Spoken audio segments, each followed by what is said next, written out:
particularly good one.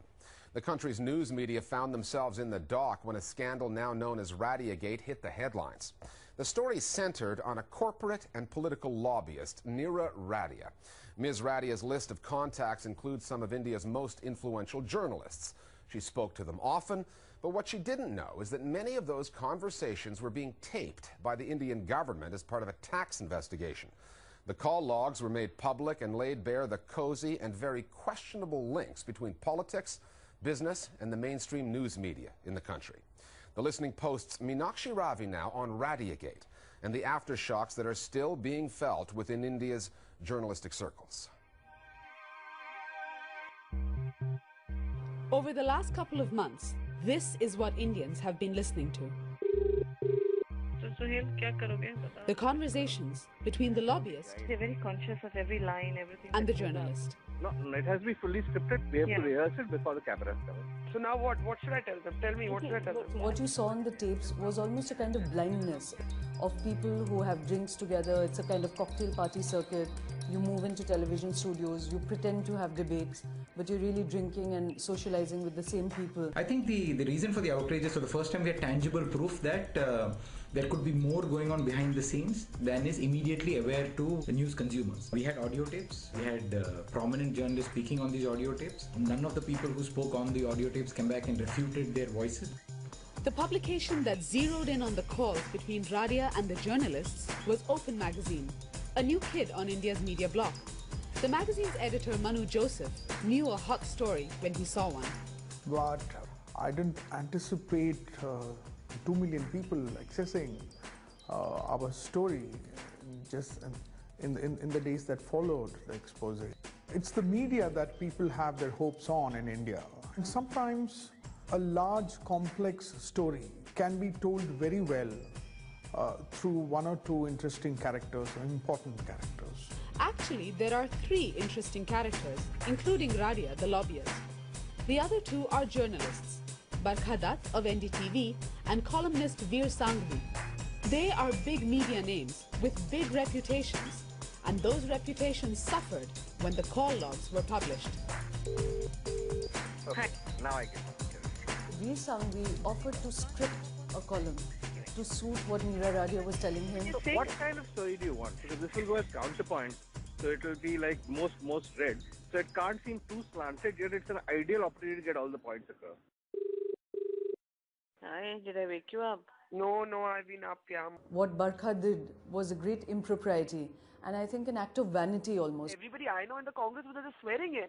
So I haven't been able to speak to the top guys. Now it's just finished, and now I'm going to make my set of calls. As a journalist, she shouldn't really have been doing that, or she should have been reporting on the fact that a corporate lobbyist was lobbying for a particular minister.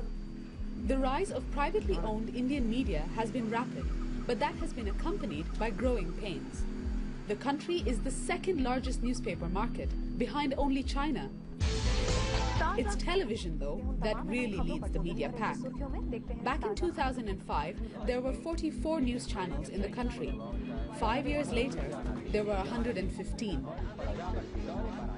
One might think that all those news-hungry media outlets would jump on this story. But Indian media tend to go easy when they're reporting on themselves. And even after the recordings were put up on the internet and had become the subject of wide debate on the streets and on the internet, a lot of media houses were hesitant, were reluctant to pick it up and talk about it. That is sort of reflective of how wary they are of talking about each other. The relative silence could not and would not last. Many viewers have asked why we haven't done a show on this. Are we trying to hide something? Barkha Dutt's network, NDTV, eventually dealt with the issue on air. This debate was framed as if this was about a scam. It was one of the most unusual TV shows to be broadcast in India. The media put on trial by the media. I was told that I can ask questions to Barkha and she would answer. But then Barkha, being Barkha, she behaved as if she was the anchor of the show, which she was not. If you look at my reputation, I do not believe that in 16 years anybody has ever cast a question mark on my personal integrity. You were talking to Neera Radia, who's a corporate PR, who represents 2 telecom companies, and they seem to be interested in one person becoming a telecom minister. And any journalist will know that is a very important story. Where did you get that indication in her conversations with me? And I was not happy with her answers. And so all this, it was a very hostile show, you know. In retrospect, it seems very comical to me, but it was very hostile. Obfuscating the issue. I am not sorry. obfuscating. I think you should let me answer. We have only 1 minute. I think it's a show many of us will remember, especially me. Before this story became an expose on the failings of Indian media, it actually started with a piece of quality journalism. For 2 years, J. Gopikrishnan, a reporter for the Pioneer newspaper, chased a story of a corrupt telecoms minister and his dealings with private phone companies. The recorded calls were a part of that original story. Indian media always exposes the political corruption. In a corruption scam, they will expose the politicians, but they fail to expose the corporates who are the real bribe givers. Indian media cannot take on corporate corruptions, is extremely enslaved to corporate interests. And that is because of the way Indian media is constructed. Our pricing is completely haywire. You're selling newspapers at ₹1. It costs much more to put that out. I feel the Indian audiences need to be trained to pay for news, to pay for truth-telling, so that we're not as dependent on advertisers and corporate magnanimity as we are. In the months since Radiagate broke, few signs have emerged that lessons have been learned. Veer Sanghvi no longer has his column, but he remains on the editorial board of the Hindustan Times. Barkha Dutt is still a prominent face on NDTV. And the other journalists caught on tape with the lobbyists still have their jobs. Personally, I don't think this is going to change anything. Is it going to change the way media companies operate? No. Is it going to change the way corporates operate? No. Is it going to change the way corporates talk to media companies? Probably not. I feel that the only change could be that newspapers and corporates are going to tell their reporters and their public relations professionals that next time they want to talk about topics like this, please don't get caught. So they will probably continue to interact in this way. They'll just make sure that they don't get caught. Or that their phones are not bugged. More Global Village Voices now on India and the news story that hit the news business. I do not think anyone was naive enough to believe that the Indian media was independent of this sort of news lobbying.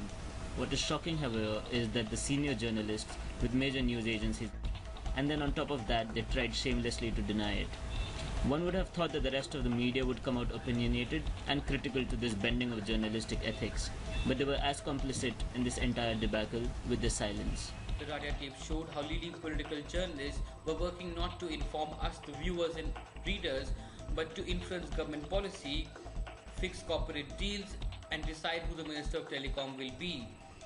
The tapes also show as many as 40 leading business journalists working for the lobbies near Radia. Now we know why the feel-good factor never goes out of the Indian media, why the economy is always right and everything is fine. Because they work not for us, but for big business who wants it that way.